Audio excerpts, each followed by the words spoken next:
thank you all to my workshop on how to present a product design case study. A little bit about myself. My name is Tim Rosenberg. I'm a senior designer for tech systems, and I work on the Facebook app at Meta. And so today, I'm going to be giving you specific tips on how to present a case study that got me interviews with teams like Facebook, AT&T, and Amazon. A quick disclaimer. So I'll be speaking from my personal experience, and I'm not a representation of my employer. I'll go over my case study and kind of talk through why I added specific sections. What is the purpose of a case study compared to your portfolio? So your portfolio should be kind of what attracts people to schedule an interview. So your portfolio should be more focused on, more high level, more visual presentation, and it should focus on the deliverables. The difference between a portfolio and a case study is that with a case study, rather than having a recruiter read your website, you want to tell a story. So you want to present a case study and kind of take them across a journey and make it more interactive. Now, one thing to note with a case study, this should not have a lot of text because you're presenting it. You're not handing it over for them to read. And typically, like a hiring manager doesn't want to read heavy, dense information. So each slide might have like one sentence, two sentences. Make sure that you only have like maybe two sentences per slide at the max.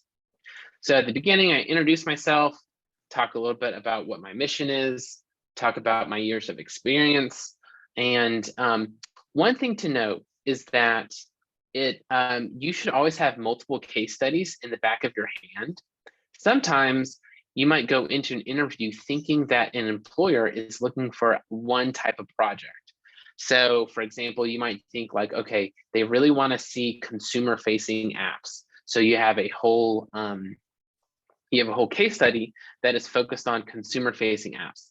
But then halfway in the interview, you're like, oh, wait a second. They actually want to see someone who can do healthcare and has experience with like HIPAA compliance.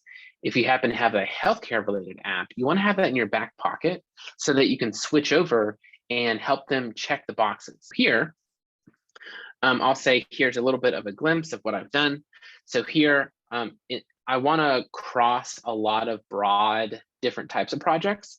So here I'm like, hey, I can do like mobile responsive web applications because they might need like more of a web focus.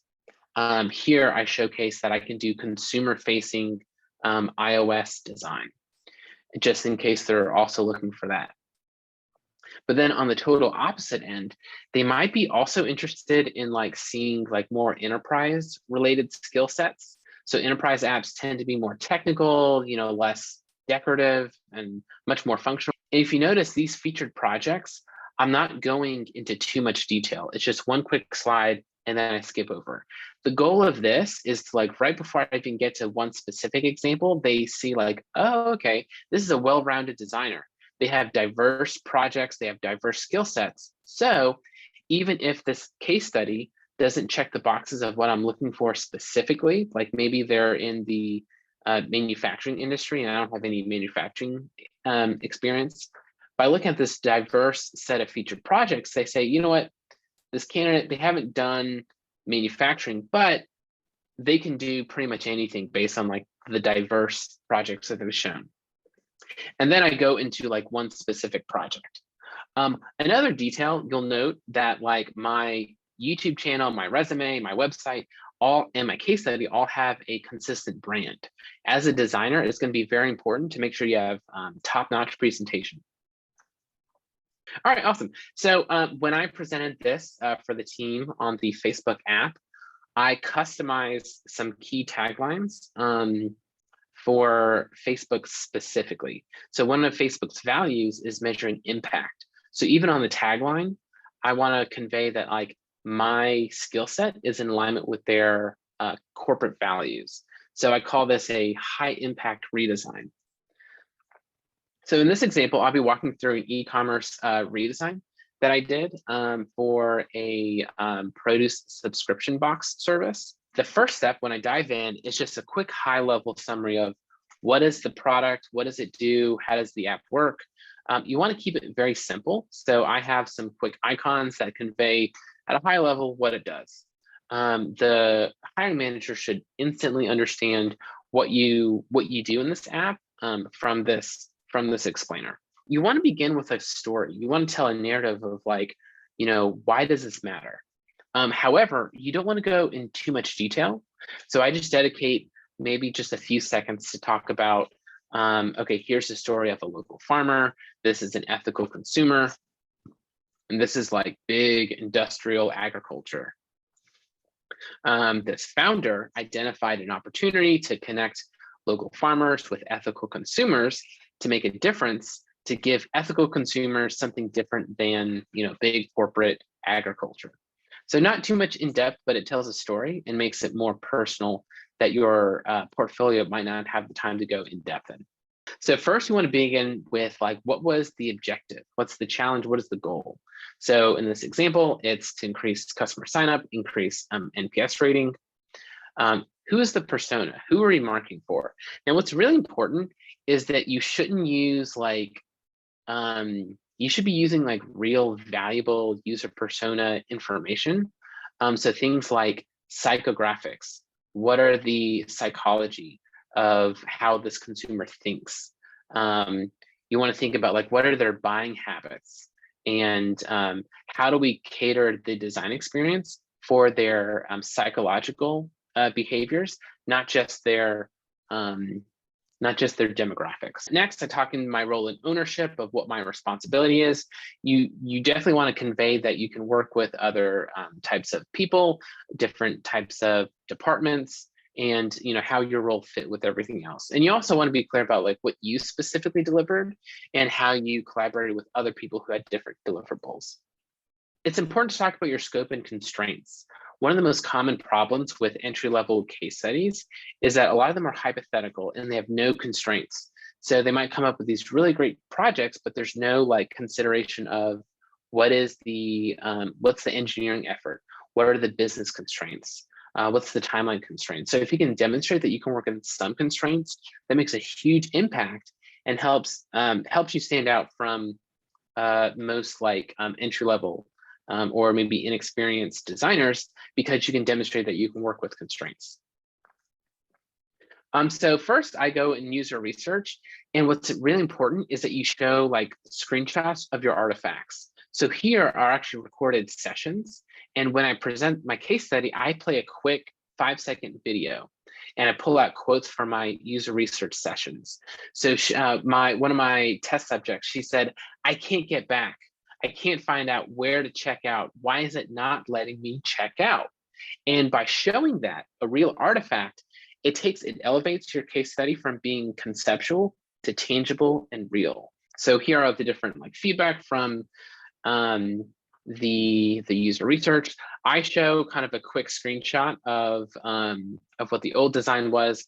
Also, I use Figma for my presentations. That way I could have like micro prototypes within the presentation. So plus I'm using Figma all the time. Really great for presenting your case study. So next I go in the next phase of design, which is more of the UX deliverables. So I talk about like user flows, sitemap.